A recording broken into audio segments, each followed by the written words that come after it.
Ian, great to see you. Thank you very much for chatting. You've got the best job title. Maybe you could tell us what it is. Sounds very important and official. So I'm the Senior Education Officer in Education Scotland, and I've lead on a number of things. I've lead on the sciences curriculum, I've lead on STEM learning, and I also lead on learning for sustainability. Key word in there is lead.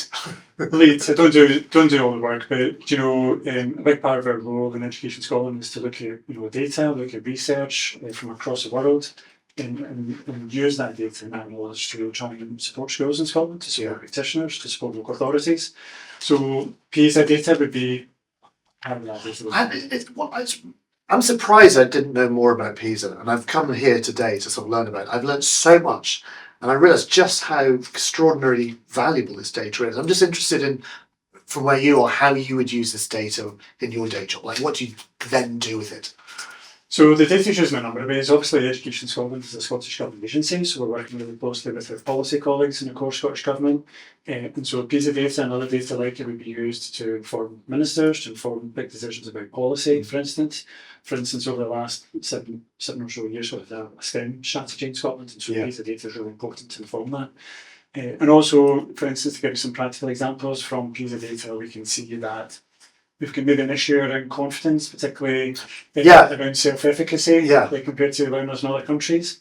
So one of the things we did through the STEM Grants programme that Education Scotland ran is we funded programmes across Scotland to support and promote growth mindset, particularly within mathematics and science. How do you do that? I'm fascinated how you might do that. So you get this data, you understand, you say, oh, here's a problem. We can now sort of tweak the curriculum or introduce new initiatives. And I'm sort of curious, particularly something like growth mindset, which I think is so important. What kind of things do you do? So the STEM Grants programme was just really a competitive process. We said quite clearly to people across Scotland, to schools, to teachers, to local authorities, but also to other third sector partners, science centres, universities, colleges, for instance. And we said, here are the priorities for Scottish education. We've got a STEM strategy. We know we need to support and enhance professional learning for our practitioners across Scotland. Here are the big priority areas, and we invited schools, authorities and partners to bid for that money. When we were taking decisions about who would get the funding, it was based on quite detailed data from PISA, from our own data sets we gathered, to identify where that money can be biggest impact. I'm just interested in where and in the kind of actual things that would change mindset. Like, what kind of is it sort of tweaks to the curriculum, or is it extra things that you bring into schools, workshops? I'm sort of interested in what they are. Yeah, the STEM Grants programme particularly was around professional learning. So what we were focusing on was that professional learning for teachers, to give them the resources they need, to equip them with the strategies, the knowledge, the research, to give them an evidence-based practice and what's going to make a difference. And the teachers would then, the practitioners would then take that into the classrooms with the learners that they work with. So the STEM Grants programme in particular was very much around professional learning for practitioners. So that's one of the things we do within Education Scotland. I do think there is that thing, particularly with science, that people think of it as something other, that only other people do. And if you're talking about science, that somehow you're not invited. And that mindset has to change. If you want people to feel confident about science, they need to feel invited, if you know what I mean, invited to the party. Absolutely. Well, one of our sort of mantras, for instance, within our team in Education Scotland is science and STEM is for everyone. We want it to be really inclusive. 20 years I've been saying the same thing. Exactly that. Yeah. So that's at heart of the work we're doing in Education Scotland. I think it's important to point out, for instance, the work that we do. People, when they think of science, maybe think of secondary schools, but it's a 3 to 18 curriculum. Yeah. So a lot of the work that we're doing is maybe with early learning childcare settings, where quite often might not have the same level of competence or background in science.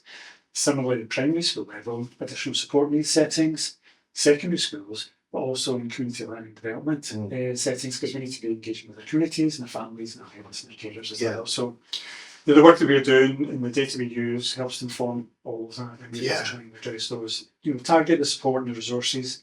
It's going to be big steps. So I'd say PISA is a big part of that. It sounds like it. It absolutely is, and I'll give you another example in terms of gender balance and equalities. It was a really significant focus of our STEM strategy. We had a team of gender balance and equalities officers.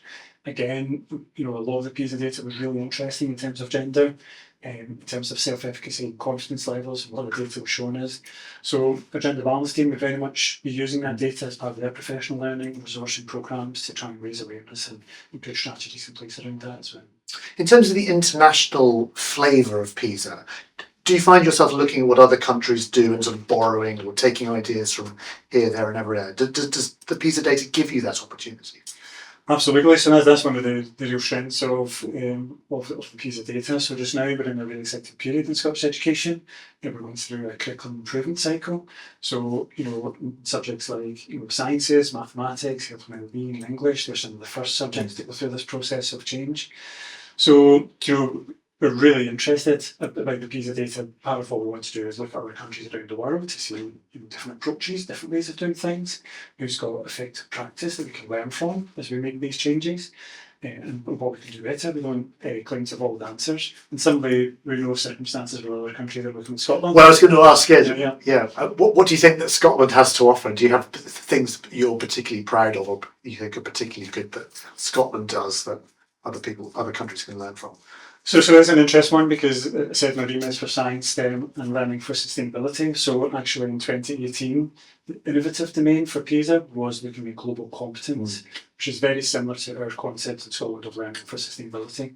And actually the top headline from that study showed that actually Scottish learners were some of the top performing in the world in relation to global competence. Wow. There's only 2 other countries that scored higher than Scotland. So that's something that people in Scotland and young people in Scotland should be really proud of.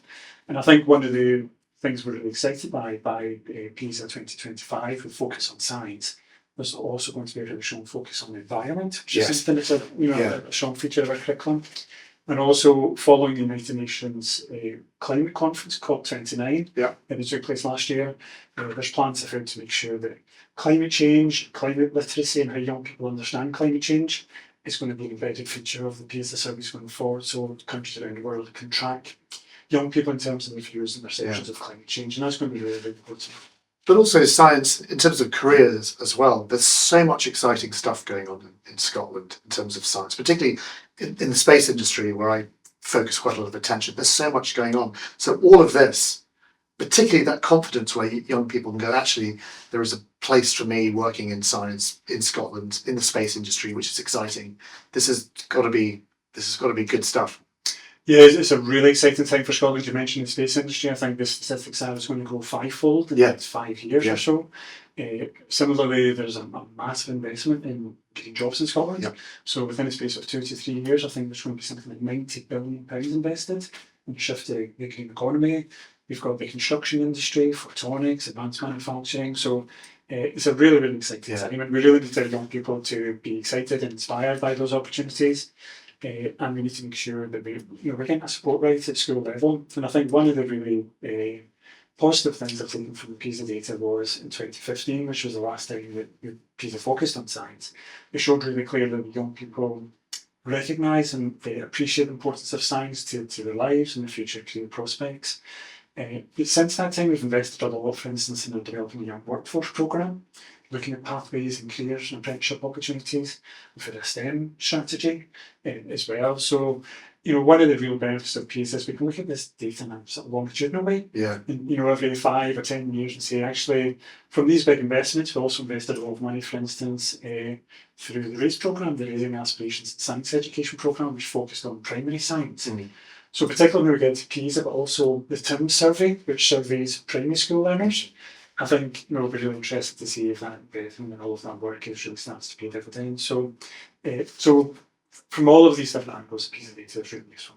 Do we need to make PISA more visible? Do more people need to know about it? Because it seems to me that not enough people may have heard of it, or they're a little bit kind of fuzzy about what it does. How important is that visibility and sort of amplifying it, I suppose, as an initiative? It's really important, and it's one of the things that we're really keen to do using this cycle, the PISA 2025 framework is an example of that, because we want people to appreciate its value.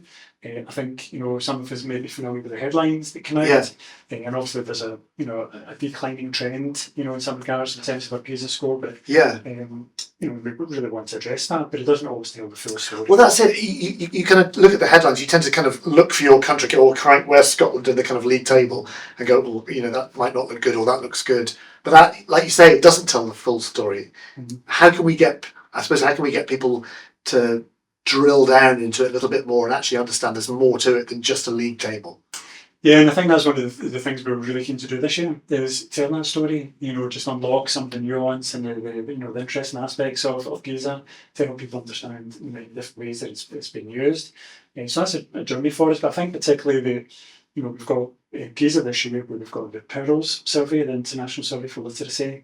We've got the TIM survey, the International Survey for Mathematics and Science coming as well, and even another PISA cycle. You're going to have a lot of data. Just avalanche of data. So now's a really good chance to say to people, this is going to be part of of our education system. Yeah. It's going to be featured in our headlines. It's part of our educational story. So we're really trying to promote that engagement and help people understand this in the fuller picture. Well, it just and I think as well, it just takes the guesswork out of things. You've actually got raw physical data that can help shape curriculums, empower decision makers, and and improve the education system fundamentally. Yeah, but I think it's been a really enjoyable journey these last few months for our team in Education Scotland, because there's because of this, I suppose the anonymity of the PISA survey. Yeah. We want to protect the identities of the learners, and some anonymous, for instance, and schools involved.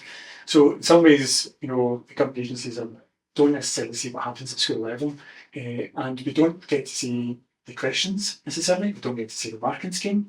So in some ways, there's with a mystery around PISA, and actually the more that we engage with our colleagues this year in the Scottish Government and the Analytical Services team, the more we found out about PISA. We've really enjoyed that and valued that. I think that's what we're trying to share through the support package and the developed issues, let people know about it. Particularly this year as well, for sciences, the focus on sciences. As I say, we're updating our maths curriculum, we're updating our health and wellbeing, our English, our science curriculum, but other curriculum areas as well. It's perfect timing for us, because the PISA 2025 framework is underpinned by a lot of thinking and a lot of research about what a future-orientated sciences curriculum looks like. Yeah. And so PISA holds up a mirror, and I think from the results and findings from this year, we'll get to see what extent our science curriculum in Scotland reflects that future-orientated sciences curriculum. Now, our sciences curriculum in Scotland was implemented and launched 15 years ago. A lot's happened in 15 years. A lot's happened in 15 years. But, actively just now, we are engaged with a lot of teachers and a lot of stakeholders around Scotland to design this new curriculum. And so the thinking, the research underpins PISA, and all the work we're doing just now is actually directly informing this new iteration of the sciences curriculum. Fantastic. Well, listen, you've got some exciting times ahead, and it's been really interesting finding out about it. So thank you for having me. Thank you for chatting. I'm going to meet a couple of teachers now who are going to be helping the learners to prepare for the upcoming PISA assessment.